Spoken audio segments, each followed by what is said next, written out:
Hello दोस्तों, मैं परमीत कुमार अपने YouTube चैनल परमीत क्लासेज पर आपका स्वागत करता हूं।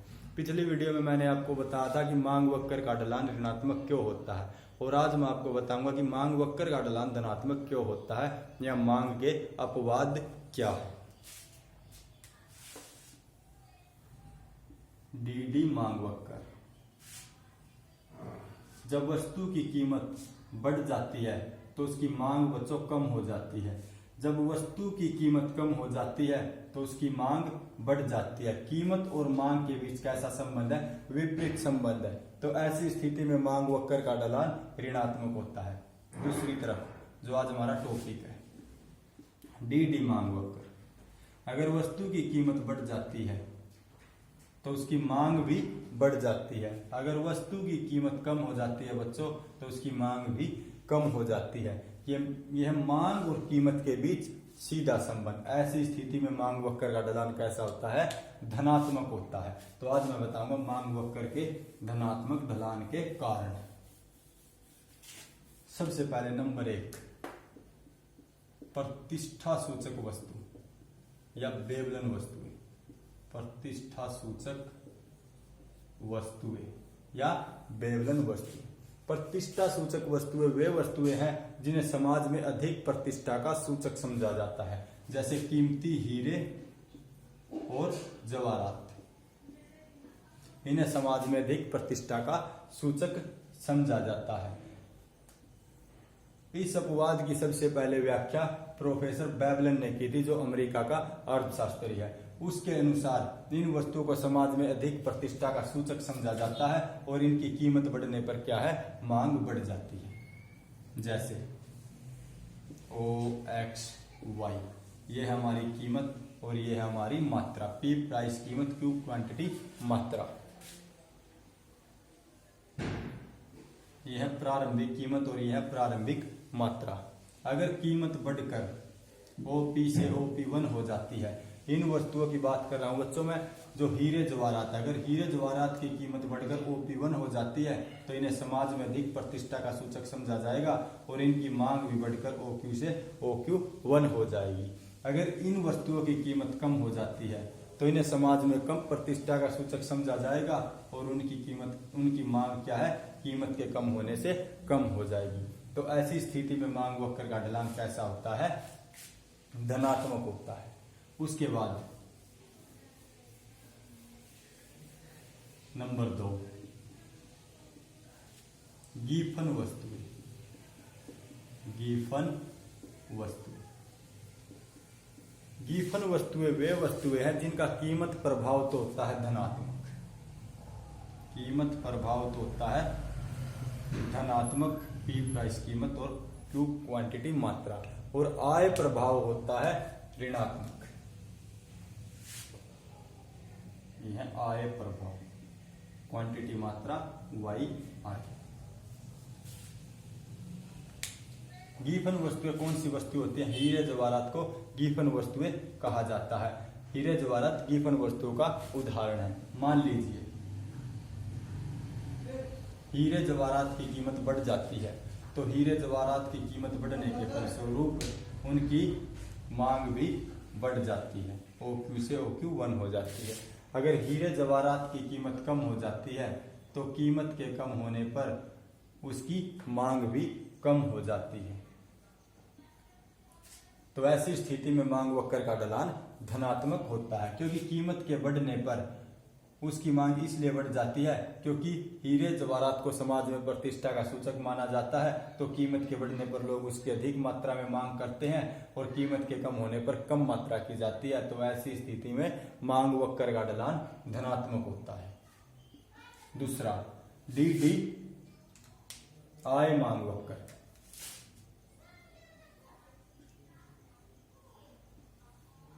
अगर उपभोक्ता की आय OY से बढ़कर OY1 हो जाती है तो उसकी जो मात्रा है OQ से कम होकर OQ1 हो जाती है। ऐसा क्यों होता है बच्चों? मान लीजिए उपभोक्ता क्या 100 100 है, तो ऐसी स्थिति में उपभोक्ता जो गिवन वस्तु है हीरे जवाहरात खरीदता है। अगर उपभोक्ता क्या 100 से बढ़कर 200 हो जाती है, तो ऐसी स्थिति में उपभोक्ता और ज्यादा प्रतिष्ठा सूचक वस्तुएं खरीदेगा और इन वस्तुओं की क्या है मांग कम कर देगा। तो ऐसी स्थिति में कीमत के बढ़ने पर क्या, आय के बढ़ने पर कीमत प्रभाव की स्थिति में मांग वक्र का ढलान कैसा होता है बच्चों, धनात्मक, और आय प्रभाव की स्थिति में मांग वक्र का ढलान ऋणात्मक होता है। उसके बाद है अगला अज्ञानता,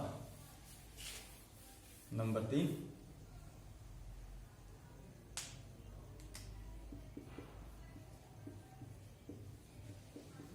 अज्ञानता। कई बार बच्चों उपभोक्ता अज्ञानता के भ्रम में आकर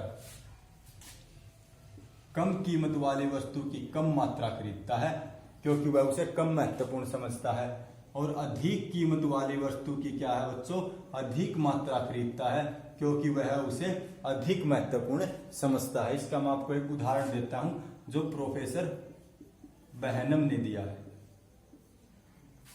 जो प्रथम विश्व युद्ध था 1914 से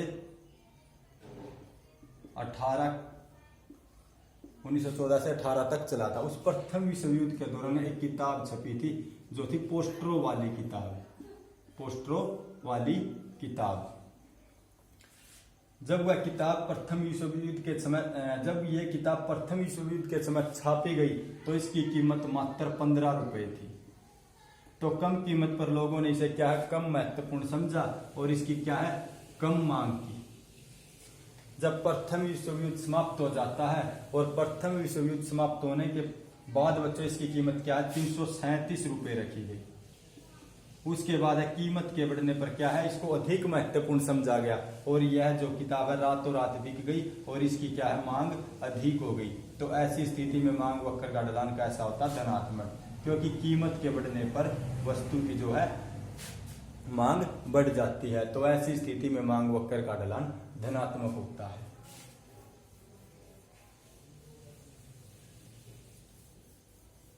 उसके बाद अब भविष्य में कीमतों के बढ़ने या घटने की संभावना, भविष्य में कीमतों के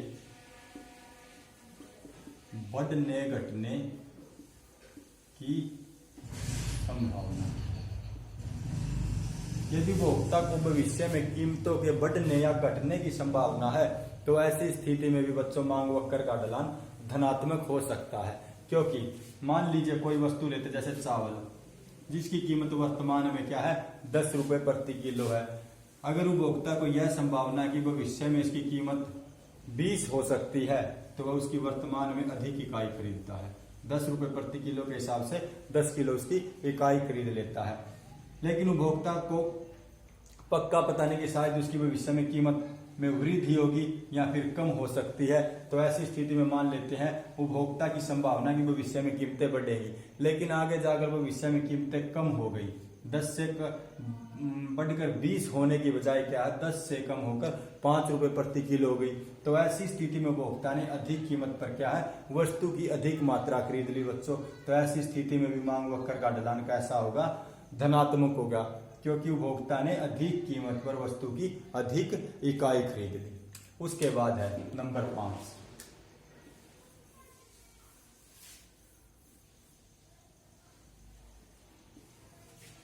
उपभोक्ता की आय, उपभोक्ता की आय। ऐसी स्थिति में भी मांग वक्र का ढलान धनात्मक होता है, क्योंकि अगर उपभोक्ता की आय बढ़कर OY से OY1 हो जाती है तो आय बढ़ने के साथ उसकी जो मांग है वो भी OQ से बढ़कर OQ1 हो जाती है। ऐसी स्थिति में अगर उपभोक्ता की जो आय है OY से कम होकर OY2 हो जाती है तो उपभोक्ता की जो मात्रा है OQ से कम होकर OQ2 हो जाती है। तो ऐसी स्थिति में भी मांग वक्र का ढलान कैसा होता है धनात्मक होता है। उसके बाद उपभोक्ता की आय के बाद है उपभोक्ता की रुचि, उपभोक्ता की रुचि तथा प्राथमिकता। उपभोक्ता की जिस वस्तु के प्रति रुचि तथा प्राथमिकता बढ़ जाती है बच्चों, तो ऐसी वस्तु की क्या होगा उपभोक्ता अधिक कीमत पर भी उसकी क्या है अधिक इकाई खरीदेगा। जिन वस्तुओं के प्रति उपभोक्ता की रुचि तथा प्राथमिकता बच्चों बढ़ जाती है, उस वस्तु की क्या है उपभोक्ता अधिक कीमत पर अधिक इकाई खरीदेगा। तो ऐसी स्थिति में भी मांग वक्र का ढलान कैसा होगा धनात्मक होगा। उसके बाद रुचि तथा प्राथमिकता के बाद है नशीली वस्तुएं।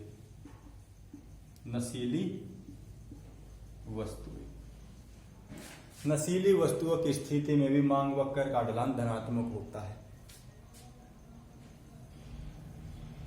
मान लीजिए कुछ लोग जो नशीली वस्तुओं का सेवन करते, जैसे नशीली दवाइयां, शराब, गांजा, और इन वस्तुओं की कीमत है जो प्रारंभ में 100 रुपए है, अगर इनकी कीमत बढ़कर 200 रुपए हो जाती है, तो जो ये लोग इन वस्तुओं का सेवन करते हैं, नशीली वस्तुओं का, कीमत के क्या है बढ़ने के बाद भी इनकी मांग कम नहीं करेंगे। मान लीजिए OXY, ये है OP कीमत और ये है प्रारंभिक OQ मात्रा।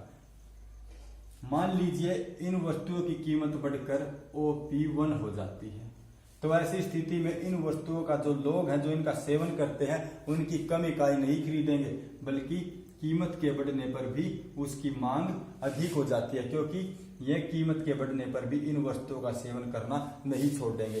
तो ये तो प्रत्येक शहर और प्रत्येक गांव में भी लागू होता है। जो बच्चे या जो लोग इन वस्तुओं का सेवन करते हैं, अगर ये वस्तुएं महंगी हो जाती है तो महंगी होने के बाद भी वो बच्चे और वो जो लोग इन वस्तुओं का सेवन करते हैं इनका सेवन करना नहीं छोड़ते हैं। तो कीमत के बढ़ने पर भी इसकी क्या है अधिक इकाई खरीदी जाती है, अधिक मांग की जाती है। ऐसी स्थिति में मांग वक्र का ढलान कैसा होता है बच्चों DD धनात्मक ढलान वाला होता है। यह थे मांग के अपवाद। नंबर 1 प्रतिष्ठा सूचक वस्तुएं, उसके बाद गिफन वस्तुएं, उसके बाद अज्ञानता, भविष्य में कीमतों के बढ़ने या घटने की संभावना, उसके बाद उपभोक्ता की आय, रुचि तथा प्राथमिकता और नशीली वस्तुएं। जो मांग का सिद्धांत था दोस्तों, मांग का सिद्धांत